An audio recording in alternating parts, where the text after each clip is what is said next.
Dear students, in today's video we are going to start subjective problems of level 3 and in this video we discuss question 1 to 10. Let's start from question 1. Question 1 अपने को क्या बोल रहा है? What volume of a liquid in liter will contain 10 mole if molar mass of liquid is 280 and its density is 1.4 gram per ml. तो हमारे पास जो density होती है that is mass per unit volume. अब हमारे को यहाँ पर पता करना है क्या वॉल्यूम कि वॉल्यूम कितना होगा. तो अपने पास टोटल मास पता हो और डेंसिटी यहाँ पे दी हुई है तो अपन टोटल मास निकालेंगे. तो 1 मोल का जो मास है वो 280 दिया हुआ है तो 10 मोल का मास कितना हो जाएगा. तो टोटल मास हमारे पास होगा 280 into 10 which is equal to 2800 gram. ठीक है. इसमें हमारा जो वॉल्यूम होगा वो वॉल्यूम कैलकुलेट करने पे कितना आएगा 2800 ग्राम डिवाइडेड बाय डेंसिटी. यहाँ पर कितना दिया हुआ 1.4 ग्राम पर ml. तो वॉल्यूम हमारे पास कैलकुलेट करने पे आ जाएगा 2000 मिलीलीटर. बट अपने को लीटर में देखना है तो ये हो जाएगा 2 लीटर. तो हमारा क्या आंसर हो जाएगा यहाँ पर 2 हमारा करेक्ट आंसर हो जाएगा. नेक्स्ट हमारा क्वेश्चन है second. 16 gram of SOx gas occupies 5.6 liter at 1 atm and 273 Kelvin. तो ये STP कंडीशन है. तो हमारे पास मोल्स ऑफ गैस क्या हो जाएंगे. मोल्स ऑफ गैस हो जाएंगे हमारे पास जो वॉल्यूम दिया हुआ है 5.6 डिवाइडेड बाय 22.4. ठीक है क्योंकि 1 मोल गैस का जो वॉल्यूम होता है वो होता है 22.4 लीटर. अब अपने को यहाँ पर क्या पता करना है SOx का मोलर मास पता करना है. तो मोलर मास क्या होगा यदि आप नंबर ऑफ मोल्स निकालें number of moles of SOx जो कि यहाँ पे हमारे पास आया है 5.6 अपॉन 22.4. ठीक है. बट ये क्या होगा ये होगा mass divided by molar mass. अब अपने को यहाँ पर मोलर मास पता करना है. मोलर मास तो ये मास हमारे पास कितना है 16 gram divided by number of moles. Number of moles का एक्सप्रेशन हमारे पास दिया हुआ है तो ये हो जाएगा 16 अपॉन 5.6 डिवाइडेड बाई 22.4. अब ये जो वैल्यू होगी इसे आप कैलकुलेट करेंगे तो हमारे पास मोलर मास आ जाएगा. तो ये वैल्यू कैलकुलेट करने पे आएगा हमारे पास 64. अब अपने पास जो SOx का मोलर मास है मोलर मास ऑफ SOx ये कितना होगा. सल्फर का मोलर मास हमारे पास 32 ऑक्सीजन के एक्स एटम्स है ऑक्सीजन का 16 इक्वल टू हो जाएगा 64. जब इसको सॉल्व करेंगे तो x की वैल्यू हमारे पास आ जाएगी 2. तो कौन सा आंसर होगा x हमारे पास यहाँ पर 2 होगा तो SO2 हमारा मोलिक्यूल होगा. ठीक है. नेक्स्ट हमारा क्वेश्चन है थर्ड में बोला गया है 200 ml of 1 molar HCl is mixed with 300 ml of 6 molar HCl. कि हमारे पास एक कंटेनर था जिसमें भी HCl है उसमें दूसरा HCl मिक्स कर दिया अपन ने. तो हमें फाइनल HCl सॉल्यूशन का कंसंट्रेशन बतानी है H+ की. तो यहाँ पर आप मोल्स काउंट करेंगे यहाँ पर मोल्स काउंट करेंगे. इसके लिए 200 ml और 1 मोलर कंसंट्रेशन दी हुई है यहाँ पर 300 ml और 6 मोलर कंसंट्रेशन दी हुई है. और फाइनल HCl सॉल्यूशन का जो वॉल्यूम दिया गया वो 1000 मिलीलीटर दिया हुआ है. तो हमारे पास यहाँ पर concentration of H+ final solution में क्या होगी टोटल मोल्स H+ की divided by total volume in litre. तो हमारे पास टोटल मोल्स किस तरह से निकालेंगे आप 200 इंटू 1 मिली मोल्स होंगे ये. इसी तरह से 300 इंटू 6 इसको डिवाइड कर दोगे आप मिलीलीटर वॉल्यूम को ही लेकर. तो हमारे पास मिली मोल्स अबोव है और नीचे मिलीलीटर में वॉल्यूम है. तो कंसंट्रेशन हमारे पास क्या आ जाएगी मोलर में मोल पर लीटर में. तो हमारे पास 1000 से आप डिवाइड कर देंगे तो ये वैल्यू कैलकुलेट करने पे कितनी आएगी ये आ जाएगी हमारे पास 2 मोलर. तो यहाँ पर आंसर 2 करेक्ट आंसर होगा. ठीक है. नेक्स्ट क्वेश्चन है फोर्थ में हमें क्या बोल रहा है N2 gas reacts with H2 gas in either of the following veg depending upon supply of H2 gas. तो हमारे पास यहाँ पर 2 रिएक्शन है कि नाइट्रोजन हाइड्रोजन से रिएक्शन करके N2H2 बना रहा है और नाइट्रोजन हाइड्रोजन के साथ रिएक्ट करके N2H4 बना रहा है. अब अपने को बोल रहे हैं कि if 5 litre N2 and 3 litre H2 gas are taken initially at same temperature and pressure. तो हमारे पास टेम्परेचर और प्रेशर सेम है तो जो वॉल्यूम होता है वो डायरेक्टली प्रोपोर्शनल हो जाएगा नंबर ऑफ मोल्स के। तो आप जिस तरह से मोल्स के लिए कैलकुलेशन करेंगे रिएक्शन में, उन पे डायरेक्टली वॉल्यूम को लेकर भी कैलकुलेट कर सकते हैं। नेक्स्ट है calculate the contraction in volume after the reaction. तो सबसे पहली बात तो यहाँ पर आप ये देखिए कि कौन सी रिएक्शन अपने को यहाँ पर चूज़ करनी है। तो फर्स्ट रिएक्शन अपने पास देखिए N2 plus H2 N2H2, that means अपने को यदि नाइट्रोजन 1 मोल लेंगे तो हाइड्रोजन का भी 1 मोल ही रिक्वायर्ड होगा। ठीक है, तो अपने पास यदि यहाँ पर हाइड्रोजन के बेसिस पे बात हो रही है तो 3 मोल 3 लीटर वॉल्यूम है, यानी 3 मोल के इक्विवेलेंट है।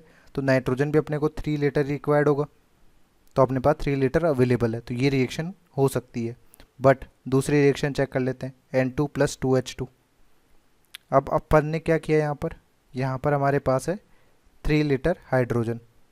ठीक है, 3 लीटर हाइड्रोजन 1.5 लीटर रिक्वायर्ड होगा। बट यहाँ पर हमारे पास इनिशियली गैसेस प्रोडक्ट है और फाइनली भी हमारे पास गैसेस प्रोडक्ट ही है। जो यहाँ पर N2H2 जो हो रहा है वो लिक्विड फॉर्म में बन रहा है। दैट मीन्स अपन जब फाइनल वॉल्यूम कैलकुलेट करेंगे तो इसका वॉल्यूम क्या करेंगे, रिमूव आउट करेंगे। दैट मीन्स वहाँ पर कॉन्ट्रैक्शन इन वॉल्यूम होगा। तो कॉन्ट्रैक्शन इन वॉल्यूम वाला जो केस बनेगा वो अपना फर्स्ट रिएक्शन केस बनेगा। ठीक है, अब अपने पास इसमें आप देखेंगे कि 3 लीटर ये दिया हुआ है, 5 लीटर हमारे पास यहाँ पर ये दिया हुआ है। तो लिमिटिंग रिएजेंट हाइड्रोजन होने की वजह से ये 0 हो जाएगा और यहाँ पर 3 लीटर कंजम्पशन हो जाएगा। 5 माइनस 3 बच कितना जाएगा 2 लीटर। ठीक है, और N2H2 भी हमारे पास 3 लीटर फॉर्म होगा, बट इसका जो होगा लिक्विड होने की वजह से नेग्लिजिबल हो जाएगा वॉल्यूम। तो फाइनल इनिशियल वॉल्यूम जो था हमने पास, इनिशियल वॉल्यूम हमारे पास था 5 प्लस 3 विच इज़ 8 लीटर, और फाइनल वॉल्यूम हमारे पास कितना है 2 लीटर। तो हमारे पास जो वॉल्यूम कॉन्ट्रैक्शन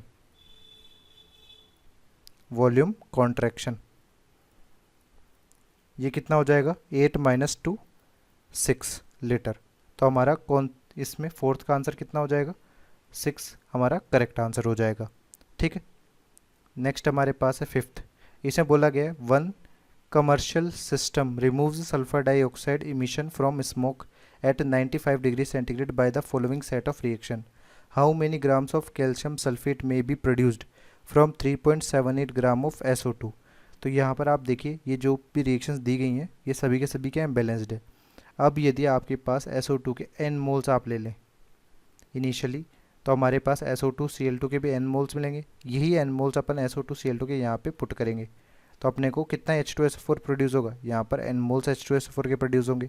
अब n मोल यहाँ पे जैसे ही पुट करेंगे तो कैल्शियम सल्फेट के भी कितने मोल्स प्रोड्यूस होंगे, n मोल्स। तो अपने को सिंपली क्या करना है, SO2 के कितने मोल्स अपन ने यहाँ पर लिए वही मोल्स कैल्शियम सल्फेट के ऑब्टेन्ड होंगे। तो यहाँ पर अपन मोल्स ऑफ SO2 की बात करें, मोल्स ऑफ SO2 के लिए 3.78 ग्राम तो मास है, divided by molar mass of SO2। तो मोलर मास ऑफ SO2 की अपन यदि बात करेंगे तो हमारे पास कितने मोल्स आ जाएंगे 3.78 डिवाइडेड बाई 64, यह आ जाएगा 0.06, और यही हमारे पास क्या हो जाएगा moles of calcium sulphate. Moles of calcium sulphate आ गया तो हमारे पास mass of calcium sulphate easily निकाल सकते हैं। मास ऑफ कैल्शियम सल्फेट ये हो जाएगा हमारे पास 0.06 तो मोल है, divide multiplied by molar mass of calcium sulphate which is 136। तो ये वैल्यू आ जाएगी हमारे पास 8.16 ग्राम। ठीक है, तो हमारा फिफ्थ का आंसर क्या हो जाएगा 8.16 हमारा मास ऑफ CaSO4 प्रोड्यूस्ड हो जाएगा। ठीक है, नेक्स्ट हमारे क्वेश्चन है sixth. W is the mass of iron which will be converted into Fe3O4 by the action of 18 gram of steam. हमारे पास जो स्टीम है वो क्या होता है H2O गैस फॉर्म में, 18 ग्राम दिया हुआ है तो मोल्स ऑफ H2 अपन बोलें तो कितना हो जाएगा 18 डिवाइडेड बाई 18, 1 मोल हमारे पास H2O का हो जाएगा। तो अपने को पता करना है कि कितना मोल यहाँ पर आयरन भी यूज़ हुआ। तो इस रिएक्शन को क्या करना पड़ेगा, बैलेंस आउट अपने को यहाँ पर करना पड़ेगा। तो अपन इसको बैलेंस करके देख लेते हैं। अब बैलेंस आप करेंगे तो हमारे पास Fe के 3 एटम्स है, यहाँ पे 3 एटम्स आपको रखने पड़ेंगे। ऑक्सीजन यहाँ पर 4 एटम्स है, 4 एटम्स यदि यहाँ पर ऑक्सीजन को बैलेंस करते हैं तो हाइड्रोजन हमारे पास कितने हो जाएंगे 4, तो यहाँ पर 4 हो जाएगा। तो रिएक्शन ये बैलेंस्ड जो लिखेंगे वो हो जाएगी 3Fe प्लस 4H2O हमारे पास बनेगा Fe3O4 plus 4H2। That means यदि यहाँ पर अपन 4 मोल H2 को लेते हैं तो अपने पास 3 मोल Fe रिक्वायर्ड होगा। तो 1 मोल के रेस्पेक्ट में अपने पास 3/4 मोल Fe रिक्वायर्ड होगा। तो अपने पास Fe के मोल्स कितने हो गए, Fe रिक्वायर्ड या कंज्यूम्ड जो भी होगा वो कितना हो जाएगा, 3/4 मोल। तो मास ऑफ Fe ये कितना हो जाएगा, 3/4 मल्टीप्लाइड बाई आयरन का मोलर मास विच इज़ 56। तो ये वैल्यू आ जाएगी हमारे पास 42 ग्राम। तो अपने को यही पूछा गया था। तो ये 42 ग्राम हमारे पास W की वैल्यू दी हुई है। ठीक है, अब अपने पास क्या पूछा गया, what is the value of W/7। तो W/7 यानी 42/7। तो ये वैल्यू हमारा आंसर क्या हो जाएगा, 6 हमारा करेक्ट आंसर हो जाएगा। नेक्स्ट क्वेश्चन हमारे पास 7th, calculate the total moles of atoms of each element present in 122.5 gram of KClO3।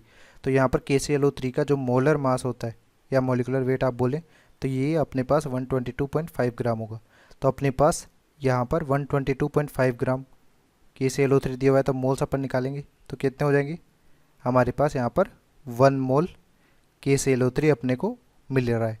अब यदि हमारे पास 1 मोल KClO3 दिया हुआ है तो उसमें 1 मोल पोटेशियम होगा, 1 मोल क्लोरीन होगा और हमारे पास 3 मोल क्या हो जाएंगे, ऑक्सीजन हो जाएंगे। तो टोटल मोल्स हमारे पास कितने हो गए, टोटल हमारे पास 5 मोल एटम्स हो जाएंगे। तो हमारा 7th का क्या आंसर हो जाएगा, यहाँ पर 5 करेक्ट आंसर हो जाएगा। नेक्स्ट है 8th, on dissolving 2 gram of metal in sulphuric acid 4.5 gram of the metal sulphate was formed, the specific heat of metal is given, what is the valency of the metal. तो हमारे पास यहाँ पर आप देखिए सबसे पहले कि कोई मेटल है उसकी आपने कि H2SO4 के साथ रिएक्शन कराई तो हमारे पास मेटल सल्फेट अपने को मिल गया। अब मेटल सल्फेट में हमारे पास यहाँ पर इनिशियली तो जीरो ऑक्सीडेशन स्टेट में था, लेट से ये X+ में चला गया और सल्फेट का SO4 2-। तो जब ये क्रॉस मल्टीप्लाइड होंगे तो ये किस तरह का मॉलिक्यूल बनेगा, M2SO4 का होल X। तो यहाँ पर X क्या है, यहाँ पर X हमारे पास वैलेंसी ऑफ मेटल। ठीक है, मेटल की वैलेंसी हो गई। अब अपने पास यहाँ पर स्पेसिफिक हीट भी दी हुई है, बट अपने को मेटल का क्या चाहिए, मोलर मास चाहिए। तो अपने पास एक एक्सप्रेशन होता है कि specific heat multiplied by molar mass, ये एक कांस्टेंट वैल्यू के बराबर होगा विच इज़ इक्वल टू 6.4। अब अपने को स्पेसिफिक हीट दिया हुआ है तो मोलर मास निकाल लेंगे इजीली। तो मोलर मास हमारे पास निकालेंगे तो क्या होगा, 6.4 डिवाइडेड बाई 0.057, कैलकुलेट करने पे ये आ जाएगा हमारे पास 112.2 ग्राम पर मोल या 112.2 ग्राम हमारा इसका मोलर मास आ चुका है। अब ये पर्टिकुलर जो रिएक्शन हो रही है मेटल की H2SO4 के साथ रिएक्शन कराकर मेटल सल्फेट आप बना रहे हैं, इस पर आप क्या लगा देंगे, POAC लगा देंगे, प्रिंसिपल ऑफ एटॉमिक कंजर्वेशन, यानी POAC ऑन फॉर मेटल। यानी दोनों लेफ्ट हैंड साइड और राइट हैंड साइड पे आप क्या करेंगे, मेटल्स के मोल्स को बैलेंस आउट करेंगे। अब यहाँ पर मेटल के मोल्स अपन देखें तो यहाँ पर मेटल कितना था, 2 ग्राम मेटल था। तो 2 ग्राम मेटल डिवाइडेड बाई हमारे पास यहाँ पर कितना, इसका मोलर मास है 112.2। ठीक है, ये हमारे पास दिया हुआ है। ठीक है, इसके बाद में राइट हैंड साइड में देखें, यहाँ पर हमारे पास 4.51 ग्राम ये मेटल सल्फेट ऑब्टेन्ड हुआ था और इसको डिवाइड करते किससे, मोलर मास से। तो मोलर मास हमारे पास कितना हो जाएगा, 2 इंटू मेटल का mass which is 112.2 plus sulphate का मास 96 होता है और X नंबर यूनिट है यहाँ पर सल्फेट के SO4 की, तो ये इसका मोलर मास हो जाएगा। और यहाँ पर पर्टिकुलर मेटल सल्फेट में मेटल के कितने एटम्स है, 2। तो यहाँ पर इस को 2 से अपन मल्टीप्लाई कर देंगे तो अपने पास क्या हो गए, इस तरह से moles of metal left hand side और राइट हैंड साइड में अपन ने बैलेंस आउट कर लिए। अब इसको आप फर्दर सॉल्व करेंगे तो हमारे पास ये वैल्यूज़ कुछ इस तरह से आएंगी, 224.4 प्लस 96x इक्वल टू 506.02। तो x की वैल्यू हमारे पास आ जाएगी 3। ठीक है, तो अपने को यहाँ पर क्या पूछा गया था, वैलेंसी ऑफ मेटल ही पूछा गया था विच इज़ एक्स। तो हमारा आंसर क्या हो जाएगा, 3 हमारा करेक्ट आंसर हो जाएगा। ठीक है, नेक्स्ट क्वेश्चन हमारे पास 9th। 1 gram of A metallic chloride was found to contain 0.835 gram of chlorine, it's vapour density is 85.5। ठीक है, मेटेलिक क्लोराइड की यहाँ पर हमारे पास वेपर डेंसिटी दी हुई है। फिर बोला गया if its molecular formula is MxCl(y) then what is the value of x plus Y. तो हमारे पास जो मोलर मास होता है, मोलर मास ऑफ MxCl(y), जो मेटल क्लोराइड अपने पास दिया हुआ है, वो हो जाएगा 2 times of vapour density. Vapour density हमारे पास गिवन है, यानी 2 इंटू 85.5। तो हमारे पास 171 ग्राम इसका क्या आ गया, मोलर मास आ गया मेटल का। अब जब भी मेटल और क्लोरीन एक दूसरे के साथ कंबाइंड होंगे तो मेटल क्या करेगा, प्लस ऑक्सीडेशन स्टेट रखेगा, और क्लोरीन माइनस ऑक्सीडेशन स्टेट रखेगा इलेक्ट्रोनेगेटिव डिफरेंस की वजह से। तो क्लोरीन की जो ऑक्सीडेशन स्टेट होगी वो हमेशा क्या होगी, -1 होगी। दैट मीन्स हमारे पास जब इसको आप क्रॉस चेक करते हैं इस तरह से, जैसे यहाँ पे +x है और यहाँ पे +y है, तो जो y वैल्यू होगी वो हमारे पास 1 होगी फॉर क्लोरीन। ये हमारी क्या हो जाएगी, वैलेंसी ऑफ क्लोरीन। ऐसा क्यों, क्योंकि वैलेंसी के लास्ट सेल का जो इलेक्ट्रॉनिक कॉन्फ़िगरेशन वो H2P5 है। यदि ये इलेक्ट्रॉन लेगा तो अपने पास एक इलेक्ट्रॉन लेकर क्या कॉन्फ़िगरेशन अटेन कर लेगा, नोबल गैस कॉन्फ़िगरेशन अटेन कर लेगा। ठीक है, तो यहाँ पर अपने पास y की वैल्यू तो यहीं से कैलकुलेट हो गई कि क्लोरीन की जो वैलेंसी होगी वो होगी हमारे पास 1। ठीक है, अब अपने को x की वैल्यूज़ कैलकुलेट करनी है। अब हमारे पास जो वैल्यूज़ दी हुई हैं वो देख लेते हैं अपन। इनिशियली हमारे पास यहाँ पर 1 ग्राम ऑफ मेटेलिक क्लोराइड जिसमें मास दिया हुआ है 0.835 ग्राम क्लोरीन का। तो अपन देखें यहाँ पर मोलर मास ऑफ MxCl(y) की बात कर लें तो कितना ये एक्सप्रेशन होगा, मेटल का मास लेट से कैपिटल M है, इसको x से मल्टीप्लाई कर दिया, ठीक है, प्लस क्लोरीन का मास यानी y इंटू क्लोरीन का मास हमारे पास होता है 35.5 इक्वल टू हो जाएगा 171 के। तो इक्वेशन 1 एक तो ये हो गई x और y की। इसी तरह से एक इक्वेशन अपन बना सकते हैं कि मास ऑफ क्लोरीन अपने को गिवन है in mass of metallic chloride, mass of metallic chloride. अब हमारे पास मास ऑफ क्लोरीन जो है वो हमारे पास 1 ग्राम है, मास ऑफ क्लोरीन 0.835 है सॉरी, और मेटल क्लोराइड जो है वो 1 ग्राम है।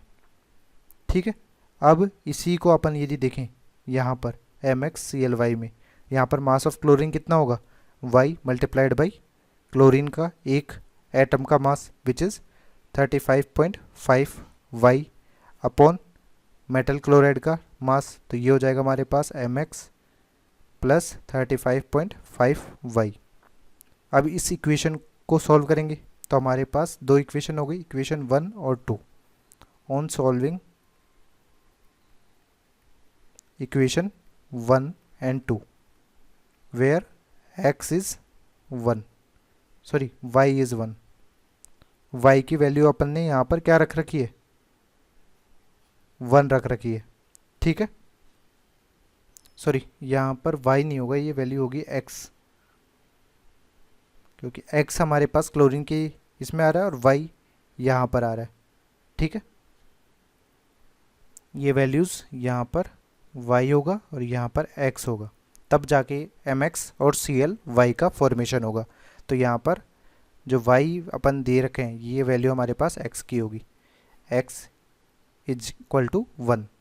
तो हमारे पास x की वैल्यू 1 अपन ने पुट कर दी इन इक्वेशंस में, किसी में भी एक में आप पुट कर सकते हो, और y की वैल्यू कैलकुलेट कर लो। y की वैल्यू हमारे पास आ जाएगी 4। तो हमें पूछा क्या गया है, x प्लस वाई की वैल्यू पूछी गई है। तो x प्लस वाई हमारे पास कितना हो जाएगा, 1 + 4 विच इज़ इक्वल टू 5। ठीक है, तो हमारा 9th का करेक्ट आंसर क्या हो जाएगा, 5 हमारा करेक्ट आंसर हो जाएगा। ठीक है, नेक्स्ट क्वेश्चन है 10th। इसे बोला गया 0.7875 gram of crystalline barium hydroxide is dissolved in water for the neutralization of this solution 20 ml of N/4 HNO3 is required. How many moles of water of crystallization are present in 1 mole of this base? तो हमारे पास reaction देखिए कि जो barium hydroxide है BaOH का whole twice dot XH2, यहाँ पर crystallised water है, ये एक्वस फॉर्म में दिया हुआ है। इसकी रिएक्शन आपने किसके साथ करा दी, न्यूट्रलाइजेशन कराने के लिए HNO3 के साथ में रिएक्शन करा दी, तो न्यूट्रलाइजेशन हो जाएगा, हमारे पास क्या बन जाएगा, BaNO3 का whole twice plus H2O liquid.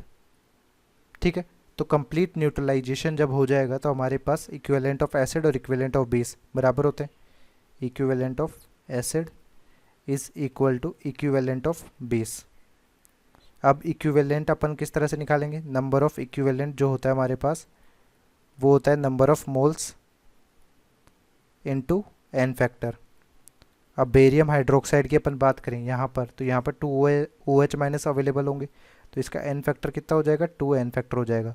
इसी तरह से यदि यहाँ पर HNO3 की बात करें तो यहाँ पर एन फैक्टर क्या होगा, 1 एन फैक्टर हो जाएगा यहाँ पर। ठीक है, तो इक्विवेलेंट ऑफ एसिड में हमारे पास क्या दिया हुआ है, वॉल्यूम दिया हुआ है और नॉर्मेलिटी दी हुई है। नॉर्मेलिटी इंटू वॉल्यूम करके अपन नंबर ऑफ इक्विवेलेंट ईजिली निकाल लेंगे। तो यहाँ पर हमारे पास 20 ml को लीटर में कन्वर्ट किया, 10⁻³ से मल्टीप्लाई कर दिया और 1/4 इसकी नॉर्मेलिटी से मल्टीप्लाई कर दिया, इक्वल टू करेंगे इक्विवेलेंट ऑफ बेस में, तो हमारे पास 0.7875 ग्राम, तो हमारे पास क्या दिया हुआ, मास दिया हुआ है। नंबर ऑफ मोल्स निकालने तो अपन मोलर मास से डिवाइड करेंगे, तो मोलर मास हमारे पास कितना होगा बेरियम हाइड्रोक्साइड का, अपने पास यहाँ पर मोलिकुलर वेट हो जाएगा बेरियम का 171 और यहाँ पर OH जो रह चुका है, ये सॉरी बेरियम हाइड्रोक्साइड जो है इसका 171 है और इसका 18x हो जाएगा, तो हमारे पास 171 प्लस 18x ये पूरा इस कंपाउंड का क्या होगा, मोलिकुलर वेट हो जाएगा हाइड्रेटेड फॉर्म का। ठीक है, इसमें हमारे पास फर्दर क्या बोला गया है, ये तो हमारे नंबर ऑफ मोल्स हो गए और यहाँ पर एन फैक्टर 2 है, तो इक्विवेलेंट 2 से आप मल्टीप्लाई कर देंगे। अब इस पूरी इक्वेशन में जो अननोन चीज़ है वो क्या है यहाँ पर x, तो इस इक्वेशन को जब आप सॉल्व करेंगे तो x की वैल्यू हमारे पास कितनी आ जाएगी, 8 हमारे पास x की वैल्यू यहाँ पर कैलकुलेट करने पे आ जाएगी। ठीक है, तो अपने पास क्रिस्टलाइज्ड वाटर का जो नंबर होगा वो 8 होगा, तो हमारा जो फॉर्मूला होगा करेक्ट वो क्या हो जाएगा, BaOH का होल ट्वाइस डॉट 8H2। ठीक है।